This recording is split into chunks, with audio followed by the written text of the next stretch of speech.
ন্যায্য মূল্যের সারের দাবিতে কৃষকদের নিয়ে রাস্তা অবরোধ করে বিক্ষোভ অল ইন্ডিয়া কিষাণ ও ক্ষেত মজদুর সংগঠনের।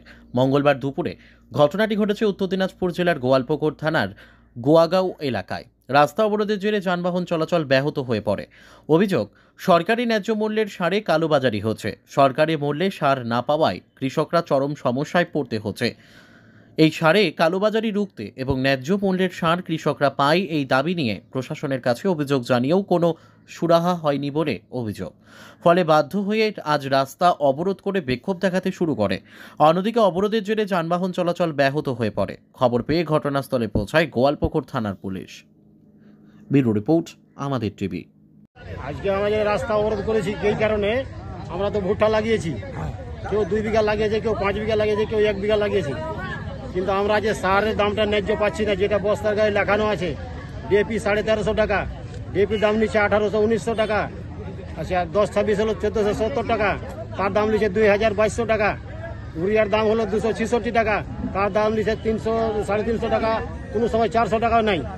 তো আমরা ক্ষেত মজুর করে যে আমাদের লাভ হয় না, ধান লাগিয়ে ভুট্টা লাগিয়ে আমাদের লাভ হয় না, সব পয়সা ওরাকে দিয়ে দিতে হয়। তো আমরা বাঁচবো না মরবো? আমরা যেটা লেখা আছে, সরকার তো ভর্তি কি দেয় ওতে। সরকার যে আমাদের কাছে ট্যাক্স নাই, একটা বিস্কুট খাই তাও নাই, একটা জামা পড়ি তাও আমাদের কাছে ট্যাক্স নাই, একটা জুতা পড়ি তাও নাই, একটা গামছা পড়ি তাও নাই, কিন্তু আমরা কিন্তু সরকার সারে ভর্তি কি দেয়, সেটা আমরা কেন পাচ্ছি না? তার জন্য আমরা রাস্তা অবরোধ করেছি।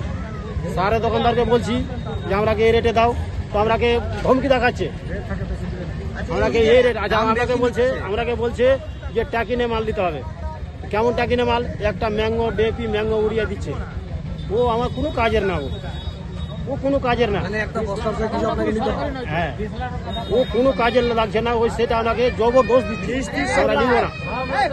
আমরা নিব না, তার জন্য আমাকে বাধ্যতামূলক আমাদের কৃষি ক্ষেত করে লাভ হয় না, তার জন্য রাস্তা অবরোধ করি। আমার নাম নেস মোহাম্মদ, বাড়ি আমাদের নাজিরপুর। রাস্তাটা কেন অবরোধ করেছেন? সাহারের জন্য। কি হয়েছে স্যার? কি মানে ব্যাপারটা? সাহারের ব্যাপারটা হয়েছে কি, যে সাহারের বস্তাতে লেখা আছে 1350 টাকা, দাম নিচ্ছে 1800 টাকা। এই সমস্যা, যেমন 10-26 সাহার 2000 টাকা দাম দিয়েছে কালকে। আমি নিজে জমিতে ছিটিয়ে এসেছি। এই তো ব্যাপার সমস্যা। আচ্ছা, বলছিলাম যে এত সারের দাম, আপনাদের কি মানে ফসল বিক্রি করার পর কি আপনাদের টাকা উঠবে? না, উঠবে না, মেকআপ হবে না আমাদের, উঠবে না। হ্যাঁ, না। কি চাইছেন এখন আপনারা? আমরা চাই সাহার বেশি কেন উঠবে দোকানদাররা। আপনার নাম?